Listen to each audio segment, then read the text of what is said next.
This is your statistics class. And what do we have in statistics? Students, आप सबको पता है, पिछली क्लास में मैंने बताया था कि आपके लिए हर पेपर में 40 मार्क्स लेने की क्या नीड है। ठीक है ना? अगर 40 मार्क्स आएंगे तभी आप आगे चल पाओगे, नहीं तो आप आगे नहीं चल पाओगे। बट उस 40 मार्क्स के साथ आगे आपको क्या चाहिए? 200 का एग्रीगेट भी चाहिए। तो आज on the very first day आप इस चीज को अपने दिमाग में रख लो, because I have seen many cases कि उनके 40 प्लस आ गए हैं बट उनका एग्रीगेट 200 नहीं बना, तो you will not be able to get the foundation test clear. और ये 200 पार जाने का ब्रीदर, मतलब आपको रास्ता कौन दिखाएगा? That will be shown to you by economics. Economics ही एक चारों सब्जेक्ट्स में से पेपर 1, पेपर 2, पेपर 3 और पेपर 4, चारों सब्जेक्ट में से सिर्फ एक इकोनॉमिक्स ही आपको एक ऐसा सब्जेक्ट है which will help you to cross 200. So you are not going to do any compromise with that subject. मतलब एक तरीके से 300 पार जो है, 80-90 मार्क्स जो है, 90 प्लस मार्क्स हैं, वो आपके किसमें लाने पड़ेंगे आपको? That is in economics. ठीक है, अब आ जाता है आपका पेपर 4। अब ये पेपर 4, सॉरी पेपर 3 सबसे बड़ी बला, राइट? ये बला क्या है कि paper 3 has got 3 parts. Total paper is a gain of 100 marks. उस 100 मार्क्स में से आपके पास 40 नंबर की क्या है? स्टैटिस्टिक्स है। 40 नंबर का आपके पास क्या है? मैथ्स है। और 20 नंबर का आपके पास क्या है? Logical reasoning, that is LR. सबसे पहला यहाँ पे आपका ट्विस्ट क्या आता है कि जब आप पेपर 1 और पेपर 2 देते हो तो आपकी एक कंडीशनिंग, आपका एक माइंड सेट बन जाता है, क्योंकि पेपर 1 और पेपर 2 आपके पास क्या है? They are to be taken as a subjective paper. ठीक है, मतलब उसमें कोई भी किसी भी तरीके का एमसीक्यू नहीं होता, वो आपका क्या है? That is to be taken as your subjective paper. और जैसे ही आप सब्जेक्टिव से ऑब्जेक्टिव की तरफ आते हो, सबसे पहला मैथ्स। और मैथ्स क्या है? अपने आप में ही डराता है। ठीक है, तो पेपर 3 में एक तो सब्जेक्टिव से सीधा ऑब्जेक्टिव आना, और ऊपर आपके पास मैथ्स है, स्टैटिस्टिक्स है। चलो एलआर तो आप कर लेते हो। मैथमेटिक्स अश्विनी सर करवाएंगे आपको, मैंने क्या करवाना है? स्टैटिस्टिक्स करवाना है। पेपर 3 का टू मूव ऑन, जैसे कि मैंने अभी आपको बताया कि पेपर 4 का तो टारगेट ही हमने 80 प्लस लेके चलना है, उसमें हमारे पास और कोई चॉइस ही नहीं है। बट पेपर 3 का टू स्टार्ट विद, मैंने उसका 50% टारगेट रखना है। और वो 50% क्या टारगेट है? 40। कि मेरे को शुरू में डरना नहीं है, मैंने अपना टारगेट ही छोटा रखा। मैंने अपना टारगेट बड़ा, मुंगेरी लाल के हसीन सपने मैंने नहीं देखने, मैंने अपने ही सपने देखने हैं, मैंने अपनी ही औकात को देखना है, मैंने अपना ही स्टेमिना देखना है, मैंने अपना ही पोटेंशियल देखना है। बट उन सब के बीच में से मैंने एक चीज को बहुत अच्छे से समझ लेनी है कि पेपर 3 में मेरा अल्टीमेट एम क्या चीज है, कि मेरे को 40 नंबर किसी भी हालात में अचीव करने हैं। हमने अभी 41 के बारे में सोचना ही नहीं है, हमने सिर्फ अभी किसके बारे में सोचना है कि मेरे को 40 नंबर सिक्योर करने हैं। ठीक है, यू बिलीव मी, इतने सालों के एक्सपीरियंस में मैंने ऐसे केसेस भी देखे हैं कि बच्चे के 200 प्लस भी हैं। ठीक है, हर एक सब्जेक्ट में 40 से ऊपर भी हैं, और पेपर 3 में he has just got 38 and he is not able to get a clarity. तो वो दिमाग में, कहते हैं ना कि दिमाग में मैनिफेस्टेशंस हम जैसे करते हैं तो दिमाग मेरे को फिर वैसा ही वाइब्स देता है, वैसे ही मेरे को रिजल्ट्स देता है। तो हमने मैनिफेस्टेशन किस चीज की करनी है? हमने 60 की 70 की करनी नहीं, हमने टॉपर बनना ही नहीं। हमने तो सिर्फ किस चीज की मैनिफेस्टेशन करनी है? P3 40 number, P3 40 number. पहले हमारा 40 नंबर का टारगेट है, फिर आगे बढ़े। जब मेरे 40 मार्क्स मुट्ठी में आ गए कि अब दुनिया इधर की उधर जाए, मैं 40 नंबर लर्न करने लायक बन चुका हूं, फिर हम आगे की सोचें। Is that clear? कोई शक यहाँ पे? अब मैं यहाँ पे 60 नंबर का जो पेपर है इसमें, that is maths and LR, वो कौन करवाएगा? अश्विनी सर करवाएंगे। मैं यहाँ पे आपको क्या करवाऊंगी? 40 नंबर की स्टैटिस्टिक्स।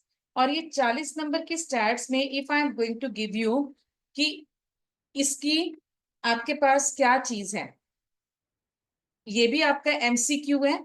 और इस MCQ में अगर मैं सारे अभी तक के जितने भी मेरे पास PYQs हैं, PYQs क्या होते हैं? प्रीवियस ईयर क्वेश्चंस होते हैं, कुछ भी होता है। तो इस स्टैटिस्टिक्स में if I will show you my analysis, आपके पास ये 40 नंबर में आई कैन टेल यू कि आपके पास 25 मार्क्स के न्यूमेरिकल्स आते हैं और आपके पास 15 मार्क्स की क्या आएगी? थ्योरी आएगी। पक्की पकाई रोटी तो मैं एकदम से कभी भी नहीं दूंगी रेड कार्पेट ट्रीटमेंट। आपको इकोनॉमिक्स के भी समरी नोट्स मिलेंगे, आपको स्टैटिस्टिक्स के भी सारे फार्मूला लिस्ट, सारी प्रॉपर्टी एक ही बुक में कंपाइल करके मिलेगी। बट उससे पहले चलना आपको खुद पड़ेगा। जब आप चलने लायक हो जाओगे, इंडिपेंडेंट बन जाओगे, तब those things will be provided. First hand में मैं वो चीजें नहीं दूंगी, ठीक है? पहले खुद, अभी आपने क्या देखा कि सेल्फ रियलाइजेशन है, और सेल्फ रियलाइजेशन के साथ सेल्फ एफर्ट की भी जरूरत है, ठीक है? तो पहले हमने अपने खुद के एफर्ट्स डालने हैं, और फिर उसके बाद whatever material will be shared with you, you are going to have. उसमें मैथ्स में तो आपके पास सिंपल न्यूमेरिकल्स ही आते हैं, उसमें थ्योरी नहीं आती है। स्टैटिस्टिक्स के पेपर में क्या है कि आपके पास थ्योरी भी है और आपके पास न्यूमेरिकल भी है। और सबसे ज्यादा अच्छी बात इसके लिए क्या है कि आपकी theory, whatever is written in the book, you are all going to have from there, nothing else. जो आपके मॉड्यूल में है वही है, ओके? और आज फर्स्ट डे आपको ये बात मैं क्लियर कर रही हूँ for your paper 3 only. I am not making anything for any other paper, but paper 3 के लिए अभी 2 अटेम्प्ट से, मतलब अभी ये कौन सा अटेम्प्ट होके ये नहीं है, जनवरी अटेम्प्ट और जनवरी से सितंबर, ये 2 अटेम्प्ट से कौंसिल ने हमें पेपर 3 और पेपर 4 के क्वेश्चन पेपर देना शुरू किया। उससे पहले हमारे पास पेपर 3 और पेपर 4 का जो क्वेश्चन पेपर होता था ना, वो आउट नहीं आता था, वो अंदर वहीं पे एग्जामिनेशन हॉल में कलेक्ट कर लेते थे। और जो हमारे पास क्वेश्चन पेपर आते थे, जैसे आप आए एग्जामिनेशन हॉल से बाहर, मैंने आपसे पूछा क्या क्या क्वेश्चंस आए हैं, मैंने आपसे पूछ लिया, तो बच्चों से पूछने के बाद मेरे पास जो क्वेश्चंस बनते थे, मैं उसके थ्रू अपना पेपर बनाती, memory based questions, right? But अब तो हमारे पास क्वेश्चन पेपर आउट आने लगे हैं। बट फिर भी आपके पेपर 3 में क्लियर होने के लिए what is must for you all, Ponika ma'am के पास है आपके पास पेपर 3 का स्कैनर।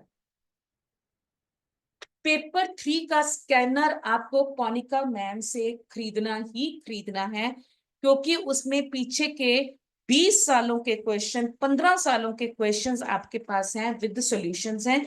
तो आप अगर वो अपने हाथ से निकाल लोगे, get a return from me, आपको पेपर 3 में फेल हो ही नहीं सकते यार, चाहे वो मैथ्स है, चाहे वो LR है, चाहे वो स्टैटिस्टिक्स, ठीक है? बट उसको भी करने का आपके पास स्टाइल है। ये नहीं है कि आपने पेपर 3 स्कैनर लिया, क्योंकि रश्मि मैम ने बोला था कि वो आपका पासपोर्ट है आपको पेपर क्लियर करवाने के लिए, बट उसमें आपको एज इट इज रट्टा नहीं मानना। देखो, हमने रट्टू तोता तो कहीं नहीं बनना। हमने क्या करना है, हमने पेपर 3 में एक एक क्वेश्चन को करना है और उसकी टेक्निक को समझना है, क्योंकि वो विद सॉल्यूशंस है। आधे से ज्यादा तो मैं क्लास में ही करवा दूंगी आपको, राइट? बट उसके अलावा भी आपके पास हार्ड कॉपी है, पोनिका मैम से ले लेना, पानिका मैम आपको बता देंगी सारा उसके बारे में। बट ये कई बार काउंसिल क्या करती है कि वही क्वेश्चन डाल दिया और आपने बुक में से स्कैनर में से रट्टा मार दिया। बट काउंसिल भी तेज है, उसने क्या किया कि अगर स्कैनर में ABCD ऑप्शन था, इस वाले पेपर में उसने ऑप्शंस को ऑल्टर कर। तो आपको रट्टे नहीं मारने, चाहे वो पेपर 3 है चाहे वो पेपर 4 है। समझ से करना है, अकल से करना है, जोश से करना है और होश संभाल के रखना है। पता है ना फेवरेट लाइन इंडिया वालों की, ट्रकों के पीछे क्या लिखा होता है? नजर हटी दुर्घटना घटी। तो हमने खटी। अपनी नजर को हटाना नहीं, नजर बनाए रखना। ठीक है जी, तैयार है फिर हम। और इस जर्नी पे जाने के लिए, इस रास्ते पे जाने के लिए, कौन सा रास्ता अब हमारा? पेपर 3 का। सबसे पहली कंडीशन आपके पास क्या है? मैं वो सुन, सबसे पहले आपके पास माय डियर स्टूडेंट्स क्या कंडीशन है? That you are all going to have this calculator. From tomorrow onwards you are not going to be with me without this calculator. यही वाला आप कैलकुलेटर लोगे, क्योंकि इसके डिजिट्स भी मोटे हैं, सस्ता भी है, महंगा नहीं है ज्यादा। और ये जो हमारे फंक्शंस हैं, जो शॉर्ट टेक्निक्स हैं हमारी, ये उसके साथ कंपेटिबल है, ये उसको डील करता है। मैम मेरे ठीक है पास जी। भी। हाँ जी वरुण जी बोलिए। मैम मैंने भी ले लिया है। Very good Varun ji, good. ठीक है, तो आप सबके हाथ में क्या होना चाहिए? ये कैलकुलेटर होना, ये अकाउंट्स में भी काम आएगा आपके और स्टैटिस्टिक्स में। Is that clear? पता चल गया कौन सा कैलकुलेटर है? कैसियो का है बच्चे, और पेट का भी आता है, you can have that also. But size I am talking about this only, क्योंकि this is allowed by the council. ठीक है जी, क्लियर है? ओके, ये लो जी। अब अगर मैं आप any other thing which you want to are, इसके जो शॉर्ट टेक्निक्स हैं, इसको यूज कैसे करना है, एज पर formula I will give you everything कि इसके शॉर्ट टेक्निक्स क्या है और क्या है। अगर आपको भी कुछ आता है तो मेरे को आप बता सकते हो, यू आर मोस्ट वेलकम। ठीक है, अब आपके पास क्या है जी?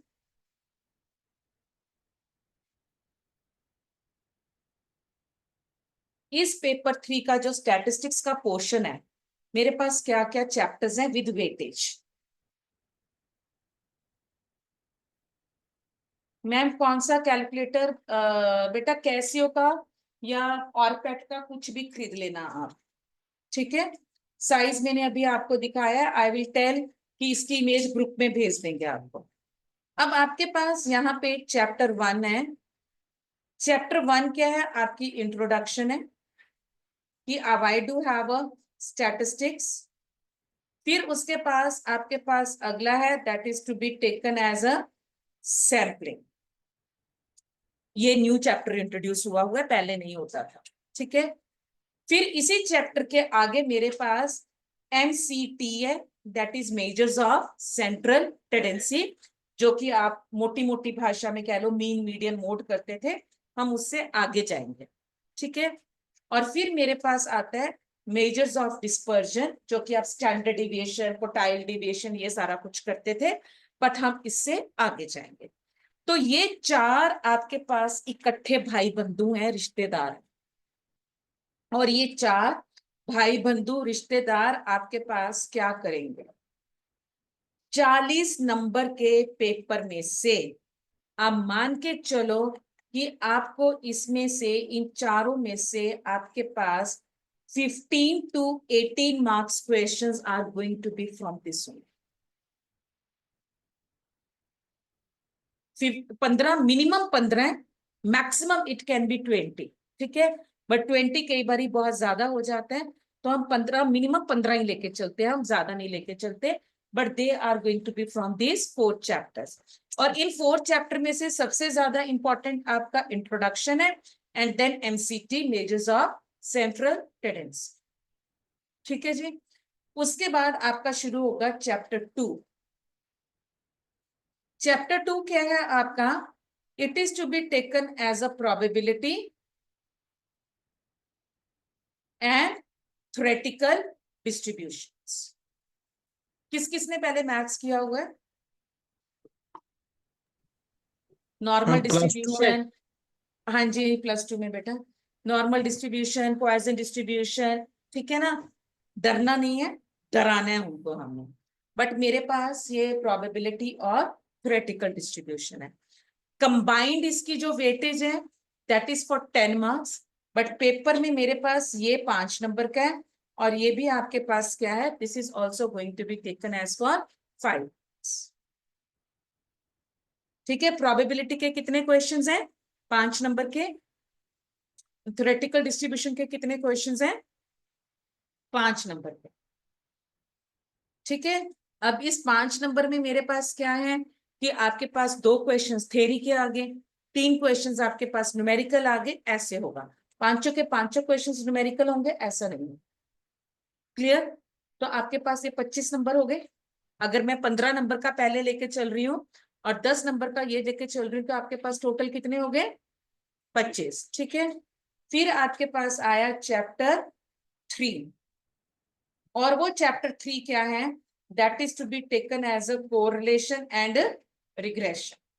वो कौन सा है? That is to be taken as a correlation and regression. इसकी वेटेज भी कितनी है? 5 to 6 मार्क्स। इन दोनों में से ज्यादा इंपॉर्टेंट क्या है? रिग्रेशन। ठीक है, बट इनकी कंबाइंड कोरिलेशन और रिग्रेशन का ऐसा कुछ नहीं है कि कोरिलेशन में से 2 नंबर का आएगा या रिग्रेशन में से 4 नंबर का आएगा। बस एक कंबाइंड वेटेज है कि कोरिलेशन और रिग्रेशन में आपके पास जो क्वेश्चंस आएंगे they are going to be for 5 to 6 marks. ठीक है, अब अगला चैप्टर आपके पास, लास्ट चैप्टर, सबसे इजी चैप्टर आपके पास आ गया, that is to be taken as an index number. इसकी वेटेज भी कितनी है? That is to be taken as a 5 to 6 marks। तो इन टोटल मोटा मोटा 15 10 20, 15 10 25, 25 और 10 35, 35 नंबर तो हमारे पास खड़े हैं ना। ठीक है, तो जैसे वो 5 नंबर की अनसर्टेनिटी है कि 5 नंबर का पेपर इंट्रोडक्शन में से आ रहा है, या कोरिलेशन में से ज्यादा क्वेश्चन आ रहा है, या इंडेक्स नंबर में से ज्यादा क्वेश्चन आ रहा है, वही 5 नंबर की अनसर्टेनिटी आपने वही स्कोप अपने पेपर में रखना है कि मेरे को 40 से 40 नंबर नहीं चाहिए, बट मेरा टारगेट स्टैटिस्टिक्स के लिए क्या है कि मेरे को 35 में से, सॉरी 40 में से 35 मार्क्स स्कोर करने ही करने हैं। दुनिया जाए इधर, दुनिया जाए उधर, बट मेरे को स्टैटिस्टिक्स में अपना जो टारगेट लेके चलना है कि I am going to take a risk of 5 marks only. मेरे को 35 सेव करने ही करने हैं, जैसे मर्जी करो। मैं कड़वी दवाई पीऊं, मैं मीठी दवाई पीऊं, मैं वेपिंग करूं, मैं कड़वे वाला लूं, मैं मीठे वाला लूं, जैसा मर्जी करूं, बट मेरे को करना क्या है? 40 में से 35 मार्क्स सिक्योर करने ही करने। Is that clear? Online students, have you understood this thing? Yes, teacher. Yes, ma'am. Thank you, God bless you. अब इसके बाद अगर मैं अभी से आपके पास थ्योरी शुरू कर दूंगी ना, आप सो जाओगे। तो सुलाना तो है नहीं मेरे को आपको, है ना। सबसे पहला आता है कि मैं इस स्टैटिस्टिक्स के सिलेबस को कंप्लीट करने के लिए कितना टाइम लूं। जैसे कि अभी मैंने बोला कि 1 घंटे की क्लास आपके पास होगी, तो इस कितना टाइम लूंगी? Normally we are going to take 30 to 35 sessions of statistics, but वो अगेन डिपेंड करता है आपकी स्पीड के ऊपर। जैसे आप लोग देखते हो ना चैट जीपीटी को, जैसा आप इनपुट दोगे आपको कमांड, आप जैसा कमांड दोगे आपको आगे वैसा ही आंसर मिलेगा। ठीक है, तो everything is in your court now, सब कुछ आपके ऊपर है। आप मेरे को जैसा कमांड दोगे मैं वैसे ही कमांड को पिक करके आगे चलूंगा। एक क्वेश्चन के लिए आपने 10 दिन लगा दिए तो आई विल टेक 10 डेज। एक क्वेश्चन के लिए आपने 10 मिनट लगाए तो I will take 10 minutes. So this is not going to be a 1-to-1 class. इसमें एक कलेक्टिव एफर्ट है। तो इसमें कुछ ये भी नहीं है मैंने उसको नहीं बताना, सोनू को बता दिया तो सोनू तो फर्स्ट आ जाएगा। फर्स्ट तो मैंने आना है। अब इसमें ऐसा भी नहीं है, क्योंकि इसमें कौंसिल ने कुछ ऐसा बोला ही नहीं हुआ कि इतना कट ऑफ जाना है या ये फर्स्ट है ये सेकंड है, कोई कंपटीशन है ही नहीं है इसमें। तो सबका साथ सबका विकास है। तो एक दूसरे को आपने मोटिवेट करना है, एक दूसरे को आपने पुश करना है कि तूने अपना होमवर्क किया, तूने ये काम किया, तेरे को ये क्वेश्चन समझ में आया या नहीं समझ में आया, तो we are going to ask from the teacher. ठीक है, मतलब कंपटीशन रखना है, कंपटीशन किस सेंस में रखना है कि मेरे को सारा कुछ फर्स्ट फर्स्ट फर्स्ट गो में निकालना है, I am not going to take any second take, ये कंपटीशन रखना है। आपस में कंपटीशन रखने का यहाँ पे कोई पर्पस नहीं है, क्योंकि आप सब एक समान।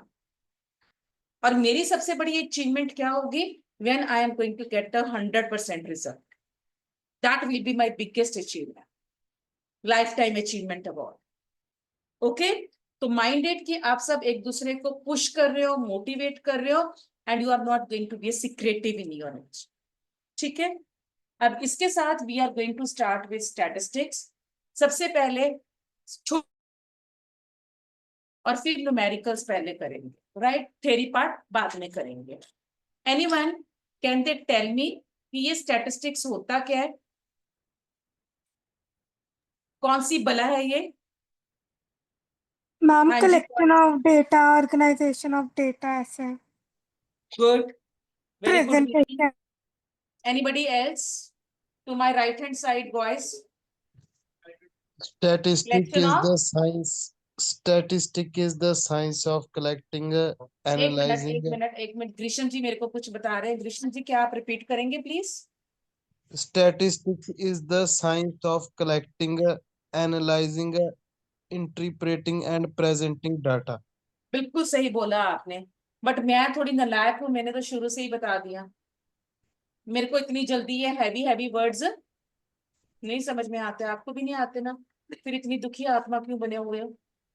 दुखी हो ना, फिर हंस पड़ो। कहाँ से हो? बठिंडा? ला, वाया बठिंडा होके भी तुसी हंस नहीं रहे हो। You know what is the importance of via Bathinda?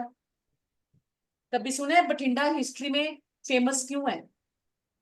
किला था, और उस किले की क्या हिस्ट्री है? रजिया सुल्तान ने उसके ऊपर से, वहां से कोई आ नहीं पाता था, ठीक है। और जब रजिया सुल्तान लड़ाई करते करते होगी तो शॉर्टकट उसने कौन सा किया था, she has just via Bathinda होके। तो जब भी आपको किसी काम के लिए शॉर्टकट करना होता है ना, तो हम एक तकिया कलाम लगाते हैं, let it be done by via Bathinda. ठीक है, पेपर भी बठिंडे हो गई। की कहने हो जी कृष्ण जी? पेपर भी बठिंडे हो गई। पेपर भी बठिंडे होंगे, वो ਤੁਹਾਡੇ ਉੱਪਰ ਡਿਪੈਂਡ ਕਰੇਗਾ ਕਿ ਤੁਸੀਂ ਕਿਹੜਾ ਸੈਂਟਰ ਬਣਾਓਗੇ। हाँ जी, stats is a quantitative measurement of a data. Madhav ji very good. तो अब आपके पास स्टैटिस्टिक्स क्या है? लास्ट गर्ल, स्टैटिस्टिक्स आपके पास क्या है? It is nothing, we have come to know कि it is something related to a data. But problem क्या है कि ये डाटा क्या चीज होती है? I have got a set of beautiful girls with me.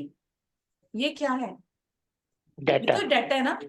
I have got a group of beautiful girls with me. ये भी क्या है? ये डाटा है। सुनिए सुनिए। अब दोनों में क्या फर्क है? दो सेंटेंसेस बोल रही हूँ।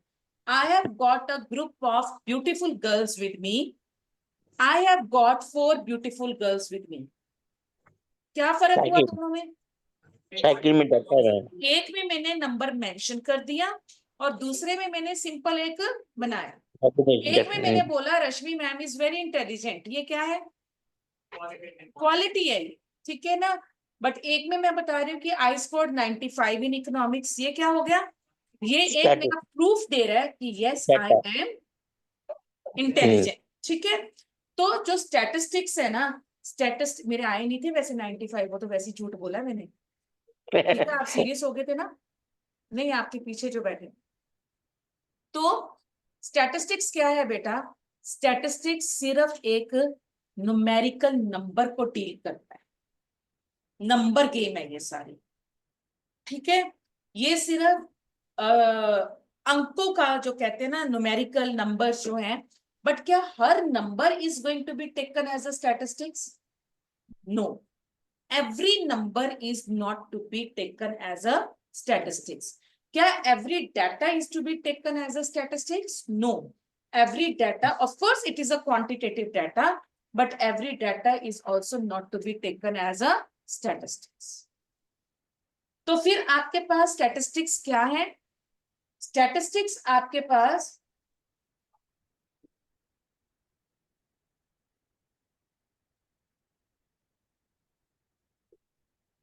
स्टैटिस्टिक्स स्टैटिस्टिक्स क्या है आपके पास? स्टैटिस्टिक्स एक ऐसा मेथड है, एक ऐसी आपकी क्या है, टेक्निक है, जिसके ऊपर I am going to study about the aggregates of the statistics, मतलब फैक्ट्स के बारे में। जो भी मेरे पास फैक्ट्स हैं उसके मैं क्या स्टडी कर रही हूँ? I am going to study about the numerical expression of those facts. ठीक है, मतलब स्टैटिस्टिक्स में मैं सिंपल एक क्वालिटी एक क्वांटिटी दो चीजें होती हैं। मैं क्वालिटी को नहीं देख रही, मैं किसको देख रही हूँ? क्वांटिटी को देख रही हूँ। कोई भी इंफॉर्मेशन है, उस इंफॉर्मेशन को मैं किस में डाल रही हूँ? मैं एक न्यूमेरिकल एक्सप्रेशन में डाल रही हूँ, मैं एक कंपैरिजन कर रही हूँ, राइट। और सबसे पहला क्रेडिट इस स्टैटिस्टिक्स को भी इंट्रोड्यूस करने का किसको जाता है? चाणक्य को जाता है, क्योंकि सबसे पहला जो स्टैटिस्टिकल रिकॉर्ड था that was being kept bye Chanakya only. और ये भी आपका एमसीक्यू है कि उन्होंने किस चीज के ऊपर रिकॉर्ड रखा था? That is on my birth rate and on my death rate. जिस पीरियड में वो थे, मेरे पास कितना बर्थ रेट था और मेरे पास कितना डेथ रेट था, उसके बेसिस के ऊपर I was here to take for what? Data. ठीक है, राइट। तो स्टैटिस्टिक्स क्या है? स्टैटिस्टिक्स इज नथिंग, ये सिर्फ एक न्यूमेरिकल एक्सप्रेशन है। कौन सा? ऑफ डाटा का कोई भी इंफॉर्मेशन है। आज की डेट में आप देखो हर जगह के ऊपर data analyst, financial analyst, business analyst, हर जगह के ऊपर आपका आईपीएल चल रहा है, उसमें भी एनालिस्ट चल रहा है कि आज धोनी कितने स्कोर बनाएगा, क्या करेगा, कितना प्रोजेक्टेड स्कोर है, इस बारी विनर कौन बनेगा, चेन्नई किंग्स बनेगा कि पंजाब किंग्स बनेगा, कौन बनेगा। ये सारा काम हम किसके ऊपर करते हैं? It is all based upon my data collection. कोई भी रिसर्च वर्क करना है, कुछ भी करना है, मेरे पास उसके लिए क्या होना जरूरी है? मेरे पास उसके लिए डाटा होना बहुत जरूरी है। Is that clear? Is that clear? समझ आ गई? So please do write down the first thing in your copy today. The first method,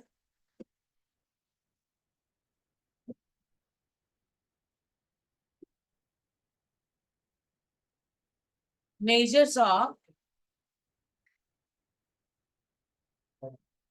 central tendency. Measures MCT, measures of central tendency.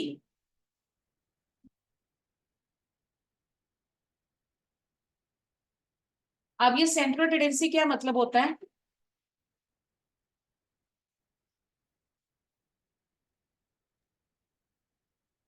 Ma'am बीच में से कहता क्या मतलब होता है? बीच में। Okay, what else? Average, what else? Mean, median, mode. Mean, median, mode. Okay, अनुमान। आई लाइक दिस रिस्पॉन्स कि मेरी क्लास में सब आत्माएं जाग रही हैं। ठीक है ना, बस ये आत्माओं को जगा के रखना ही रश्मि मैम का काम है। अब सेंट्रल टेंडेंसी का मतलब क्या होता है? कि मेरे पास टेंडेंसी का मतलब क्या होता है? फितरत। ठीक है, मेरी ये फितरत है। पंजाबियों की फितरत की है? ये पंजाबियों की फितरत खाना पीना, सही बात है। ओहो, बड़ी देर से मैं भूली बैठी थी, खाने पीने की बातें कहाँ से याद करवा दी आपने। भूख लगनी शुरू हो गई। ठीक है, क्या कभी किसी पंजाबी को देखा कि वो अपने जोश संभाल के रखता है? जोश संभाल के रखता है, बट क्या संभाल के नहीं रखता? होश नहीं संभाल के रखता। तो टेंडेंसी, फितरत आपके पास। सेंट्रल का मतलब क्या हुआ कि एक बीच। लोकल, जैसे गैलेक्सी होती है, गैलेक्सी क्या होती है, क्लस्टर ऑफ स्टार्स, ठीक है। तो सेंट्रल का मतलब क्या हुआ कि मेरे पास जो भी है वो एक तरीके से लोकलाइज्ड है, एक ही तरीके पे एक ही जगह के ऊपर वो आके इकट्ठे हो गए हैं, और एक ही वैल्यू है जो मेरे को पूरा डाटा के बारे में इंफॉर्मेशन दे सकती है। अगर आप सबके 100% रिजल्ट आ गया तो मैं क्या बोलूंगी कि this group is very very intelligent, this group is above average, या मैं क्या बोलूंगी दिस ग्रुप इज कंडीशन में एवरेज, या मैं क्या बोलूंगी this group is below average. कुछ ऐसा स्टेटमेंट बोलूंगी ना मैं, राइट।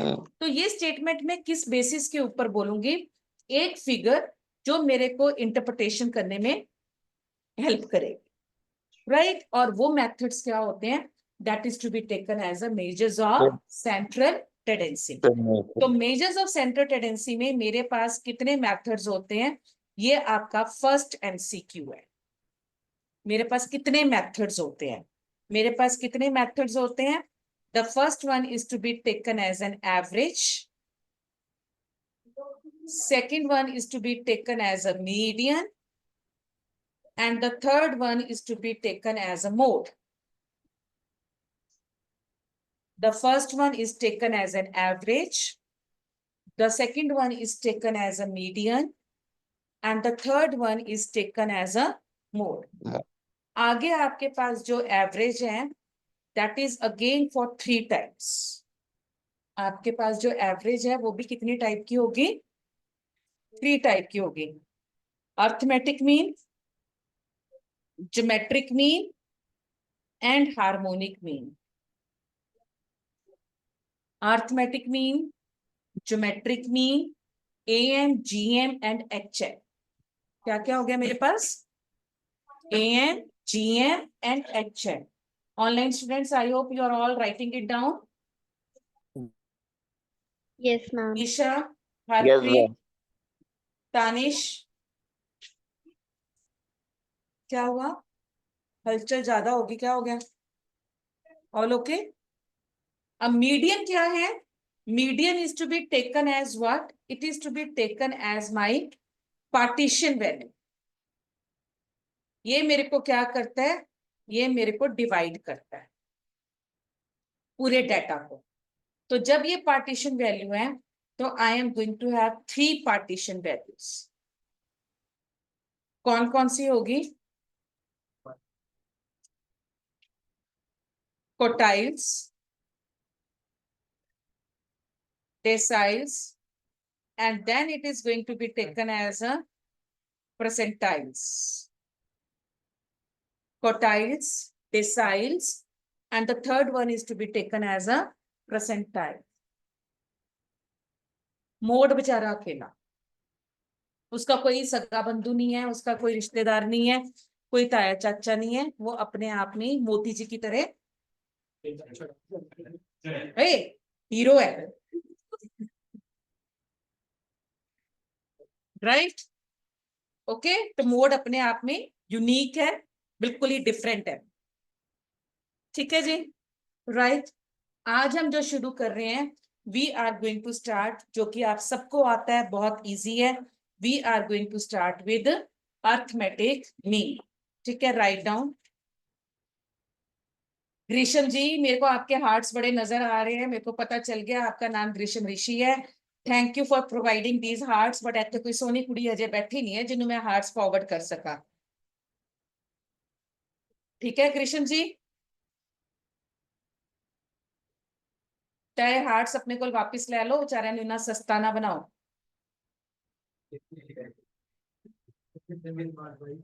ग्रीशम जी ने कोई जवाब ही नहीं दिता। हाँ जी, बोलोगे कुछ,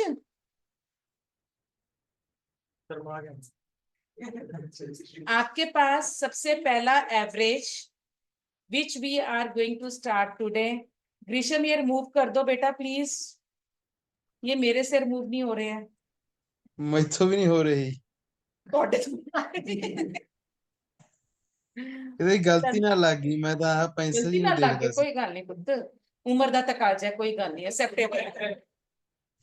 आपके पास सबसे पहले क्या है, एवरेज में अर्थमेटिक मीन है, और इस अर्थमेटिक मीन को मैं कैसे डिनोट करती हूँ, it is denoted by X bar.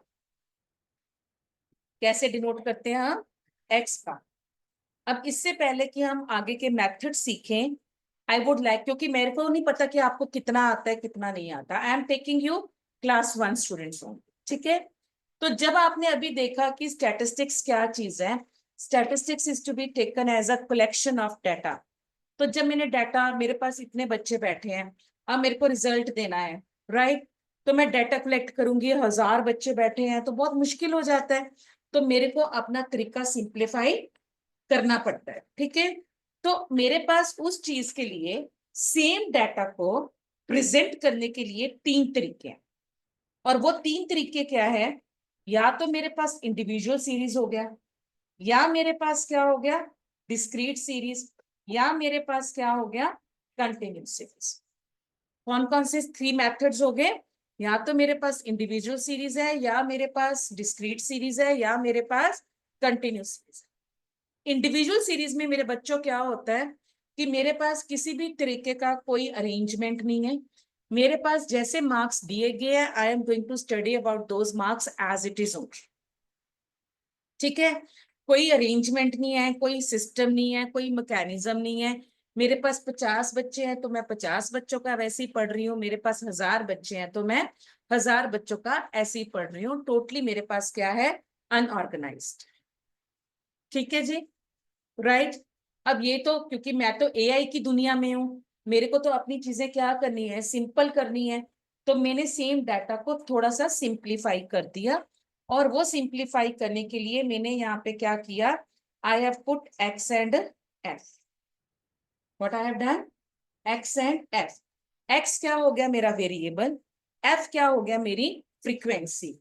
Frequency का मतलब क्या होता है कि हाउ मेनी टाइम्स, कितने बारी एक नंबर गिवन डाटा में अपने आप को रिपीट करना है। अगर मेरे पास 50 बच्चों का ग्रुप है, तो उस 50 बच्चों के ग्रुप में 5 नंबर अपने आप को कितनी बारी रिपीट कर रहा है, वो क्या बन जाएगी, that will become my frequency, ठीक है।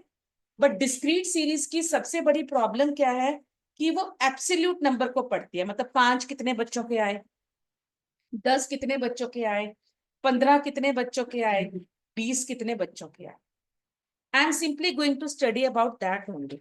व्हाट अबाउट दोज जिनके मार्क्स 6 आए, या 7 आए, 5.5 आए, 8.5 आए, उनके बारे में तो मेरे पास कुछ डाटा नहीं है।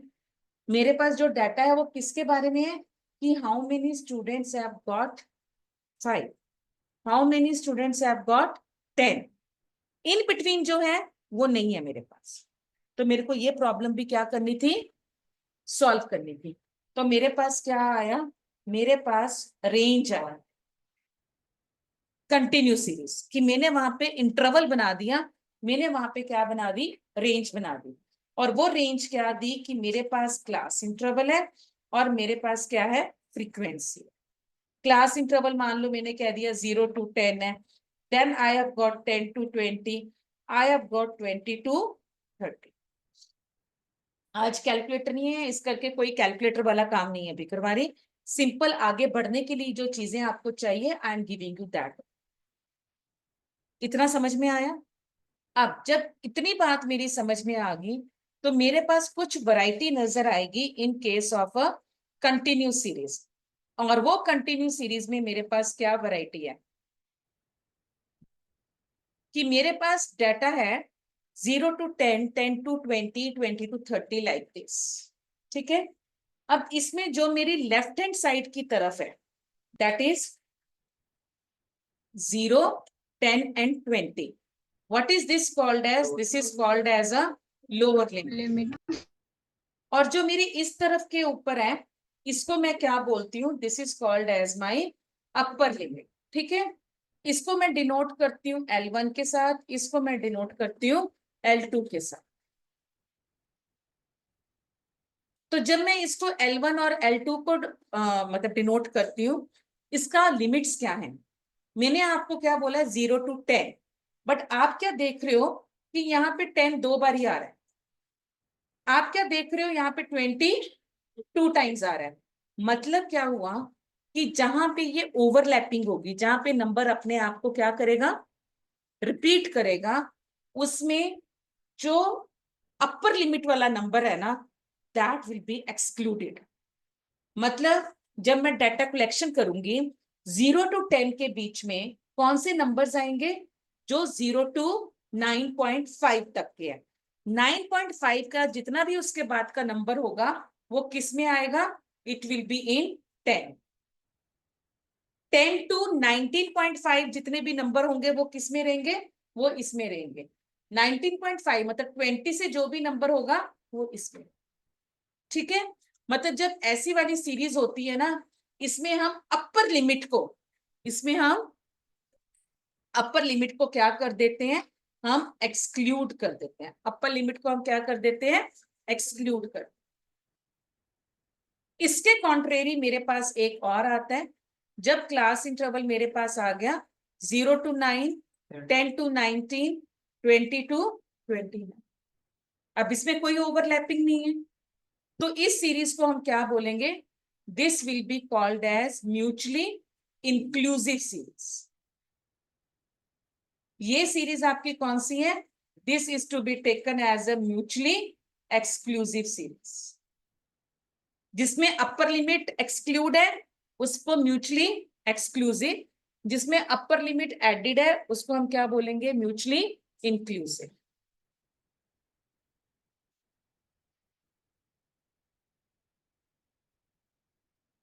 ठीक है जी।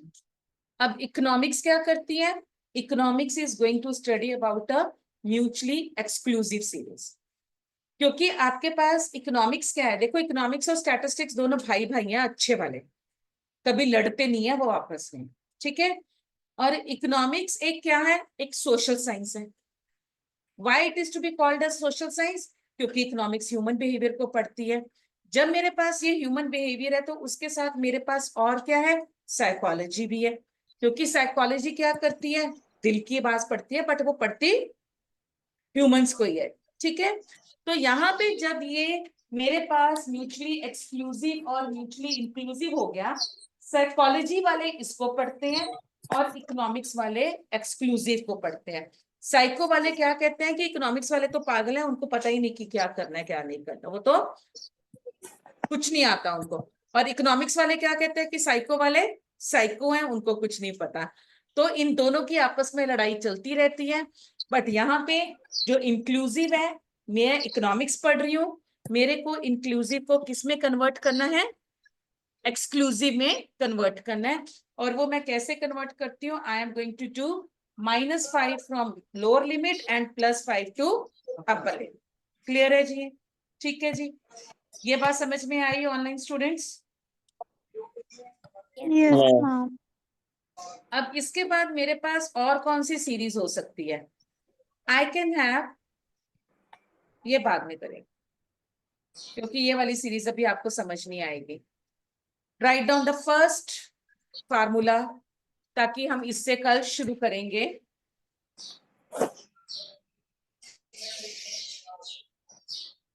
आपके पास क्या फार्मूला है, individual series, discrete series and continuous series. और फार्मूला किसके लिए, एक्स बार के लिए। What for this formula is to calculate your X bar.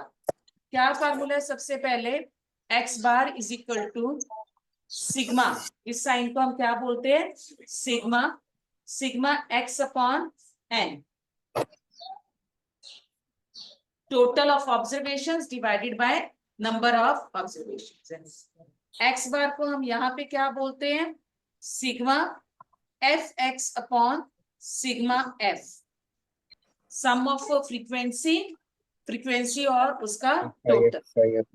Paperless, जैसे हम कहते हैं ना कैशलेस इकोनॉमी है, वैसे ही स्टैटिस्टिक्स को हमने क्या बनाना है, पेपरलेस। हाथ में कैलकुलेटर है, दिमाग में फार्मूला है, तो फिर क्या गम है। ठीक है, फार्मूला दिमाग में रखना है और हाथ किसके ऊपर रखने हैं, कैलकुलेटर के ऊपर रखने। क्योंकि वहां जिस मर्जी तरीके से आंसर निकालो, जय माता दी करके निकालो, जो मर्जी करके आंसर निकालो, आई am not concerned with the method, I am just concern on the right टिक कि आपको 1 नंबर मिले। शॉर्टकट्स है, लॉन्ग है, बट आपको यहाँ पे कोई स्टेप मार्किंग नहीं है, आपके पास कुछ नहीं है।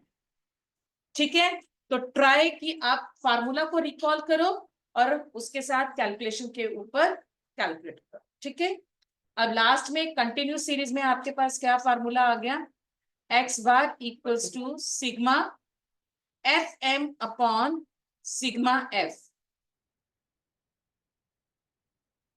Sigma f m upon sigma f. ये जो सिग्मा है ये समेशन भी हम इसको बोलते हैं, it tells you about the total of everything. और जब मैंने यहाँ पे एम लिखा है, एम मतलब मिड वैल्यू, और मिड वैल्यू को हम कैसे कैलकुलेट करते हैं, L1 plus L2 divided by 2। Mid value को हम कैसे कैलकुलेट करते हैं, L1 plus L2 divided by 2। Clear है जी? That's it for today. Tomorrow come to me in the class with your calculators. Right? All the best. Take care. Online students, I hope it is clear. Yes, ma'am. Thank you. God bless you. Yes, ma'am. Bye. Bye. Thank